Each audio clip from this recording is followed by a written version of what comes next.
랭구님, 제가 아파트를 매수했거든요. 네네. 근데 이제 아파트를 매수하다 보니까 이제 또 지식산업센터가 핫하잖아요. 핫하죠. 네, 그래서 좀 지식산업센터에 대해서도 네. 요새 궁금증이 많이 생겼어요. 네. 혹시 좀 오늘은 그걸 좀 네. 알려주실 수 있을까요?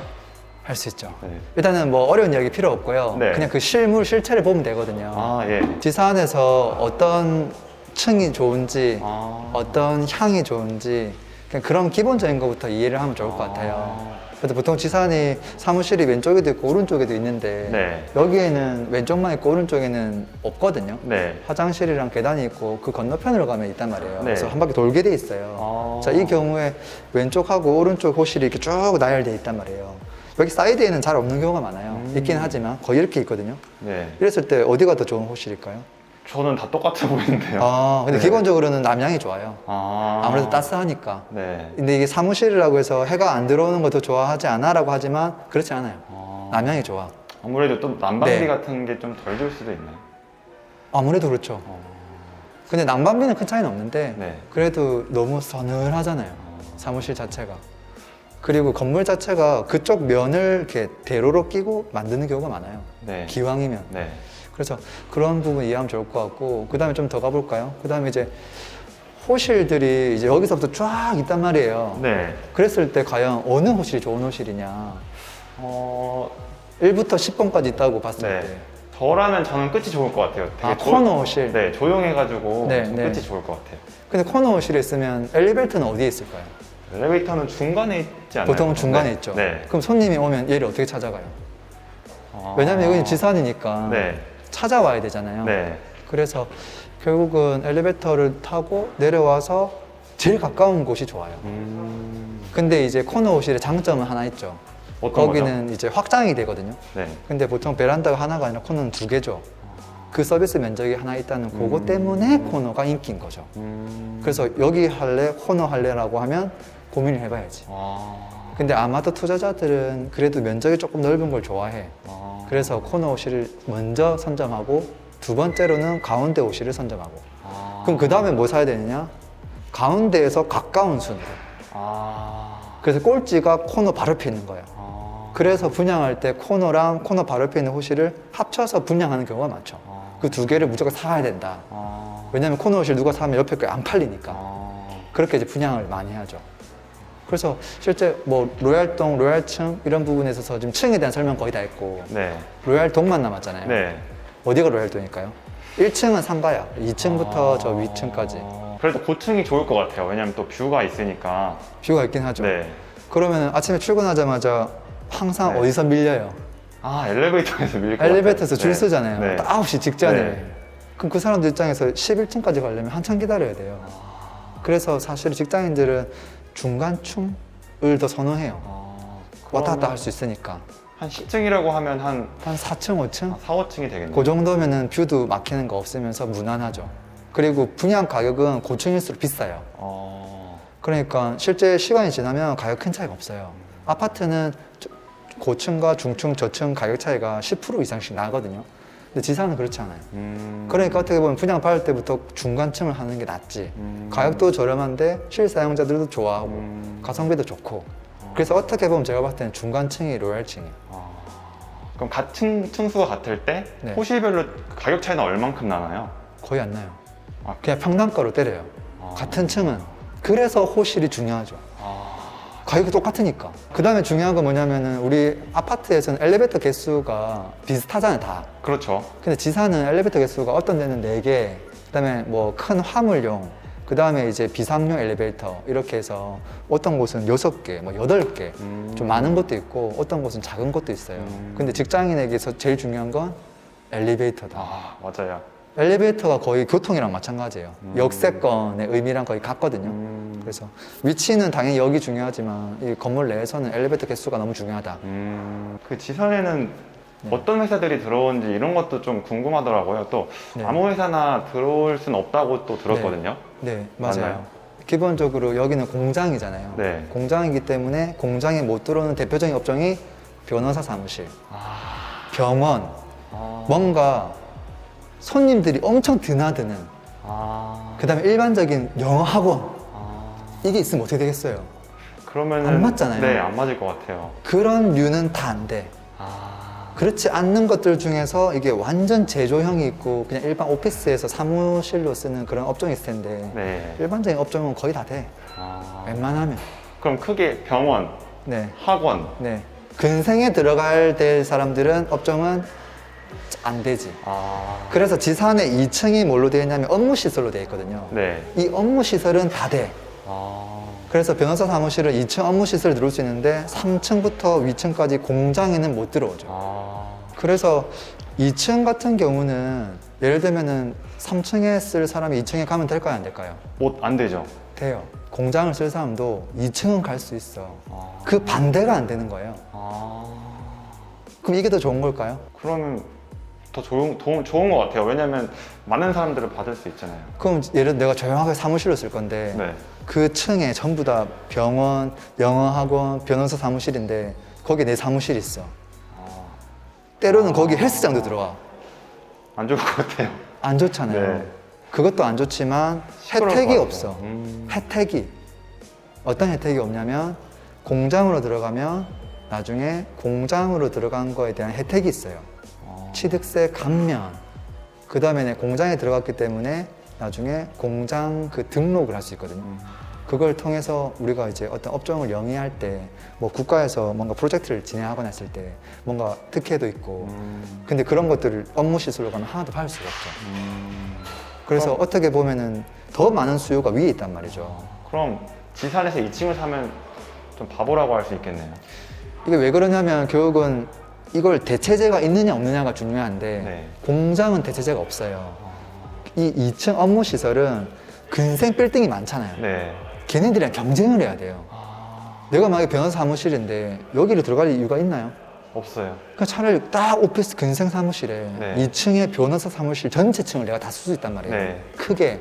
딱 손님 오면 엘리베이터 오자마자 바로 온단 말이에요.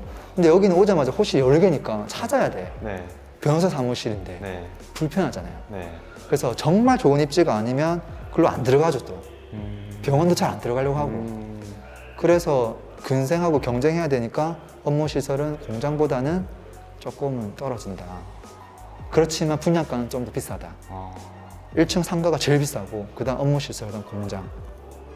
분양가는 또 제일 비싼다는 게 참 아이러니한 것 같아요. 그렇죠. 네. 왜냐하면 그걸 들어올 임차인이 그래도 의사나 변호사나 그런 분들이 또 사서 들어오니까 좀 더 높게 분양해도 나가거든요. 지산도 임대료가 네. 많이 오르고 있나요? 지금 많이 오르고 있어요. 지금 뭐 성수만 하더라도 재작년까지 9 정도 했거든요. 네. 근데 작년부터 11 하다가 요즘은 12도 보여요. 이 11, 12 이게 무슨 말이냐면 전용 한 평당 몇만 원 받을 수 있느냐. 과거에는 전용 한 평당 9만 원 받을 수 있었는데 지금은 11만 원을 넘어서 12만 원까지도 가더라. 그럼 그게 지금 몇 프로 오른 거예요? 9가 12가 됐다는 말은 거의 30%. 30%가 2년 동안 지금 오르거나 오르고 있다.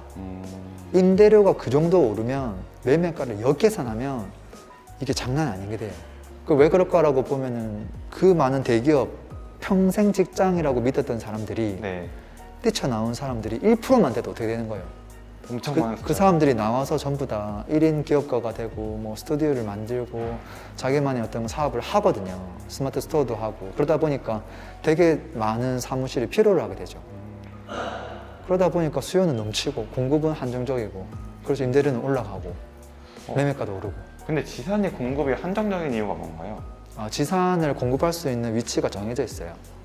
아무 때나 지을 수 있는 게 아니라 모든 땅덩어리에다가는 상가를 지을 수 있는데 근생은 근데 지산은 중공업 필지, 일반 공업 필지. 근데 서울의 일반 공업 필지가 어디 있을까요?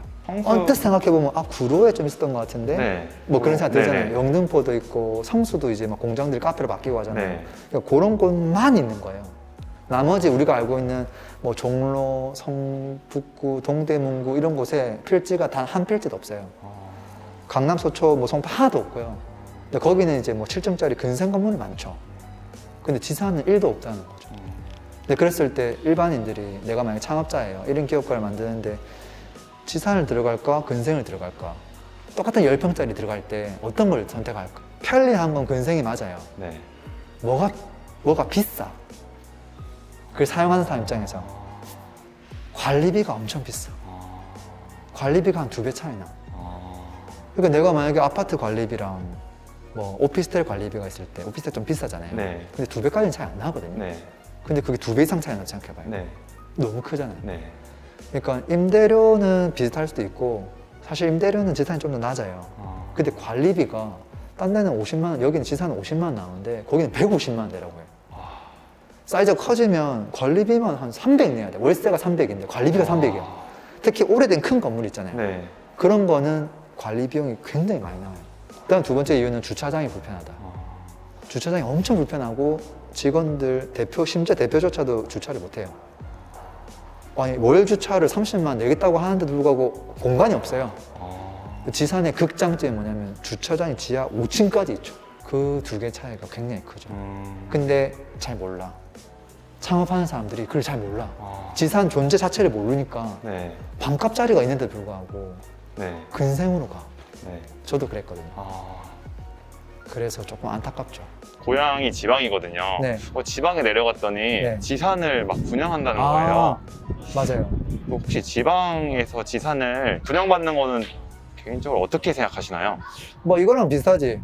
판교 초역세권에 오피스텔 분양한 거랑 네. 저기 소도시에다가 널널한 땅에다가 오피스텔 하나 지은 거랑 네. 수요층이 완전 다르잖아요. 이해가 딱 됐습니다. 그거랑 똑같아. 네. 그래서 일자리 수, 그 다음에 직원 수, 그 인구 수, 그 밀집도, 그 여부가 굉장히 중요하죠. 근데 아파트는 네. 결국에 지방 소도시까지 오르잖아요. 네. 그럼 지산도 나중에는 네. 지방에 있는 것도 오르지 않을까? 지금 생각보다 많이 오르고 있는 곳도 많이 있어요. 아... 근데 이제 그 위치가 그 아파트도 이제 보통 굉장히 밀집되어 있는 곳들이 오르거든요. 네. 외곽에 있는 게 오르는 게 아니라 일로 들어가고 싶은데 비싸서 밀려나는 거잖아요. 지방도 마찬가지잖아요. 만약에 그곳에 지산이 있으면 거기는 인기가 있을 거예요. 왜냐하면 대부분 그곳에 거주하고 있고 가깝게 출근할 수 있으니까. 근데 이게 되게 멀리 있는 산업단지 덩그러니 있는 곳에 지산이 들어오면 인기가 좀 없겠죠. 그래서 도심하고 가까이에 있는 곳이면 지방도 괜찮다 볼 수 있죠. 질식산업센터는 일반 수요층들이 관심을 좀 더 많이 가지고 있는 것 같아요. 점점점 옛날 잘 모르다가. 그리고 기존에 갖고 있던 분들이 이게 오르는 걸 경험을 하다 보니까 네. 우리가 아파트 오르는 걸 경험하고 나면 그때부터 행동이 빨라지거든요. 네. 지사는 그런 적이 잘 없었는데 지금 이제 단기가 너무 많이 오르다 보니까 네. 실수요자분들도 막 추가 매수를 많이 하려고 하고 있고 투자자분들도 많이 하고 있고 그래서 생각보다는 좀 빨리 가격이 움직이는 것 같고요. 그 다음에 뭐 지산에 대한 미래는 우리가 뭐 지금 얘기하기 힘들지만 확실한 거는 수요 대비 공급은 너무 부족한 건 맞다. 역으로 수요는 참 많다. 그리고 지금보다 더 많아질 것 같다. 그 생각은 확실하고요. 네. 다만 이제 정말 출근하기 어려운 곳에 지산이 있으면 어떡하냐. 네. 교통이 불편해. 네. 지하철 역세권도 아니고 그 뭐 간이버스를 한번 더 타야 돼. 네. 그러면은 인기가 없긴 하겠죠. 그래서 여기도 양극화가 확실하게 좀 있다. 그런 걸 이해하면 될 것 같고요. 그 다음에 이제 그런 걸 떠나서 그냥 지산에 대한 기본 지식이 너무 없잖아요. 네. 그래서 그냥 근생이랑 비슷한데 아무 때나 지을 수가 없구나. 아무 때나 지을 수가 없는데 서울 내에서 지을 수 있는 곳이 아까 일반 공업지역, 중공업지역 플러스 택지개발지구에 조금씩 들어가요. 근데 서울, 경기도에 택지개발지구가 좀 많잖아요. 네.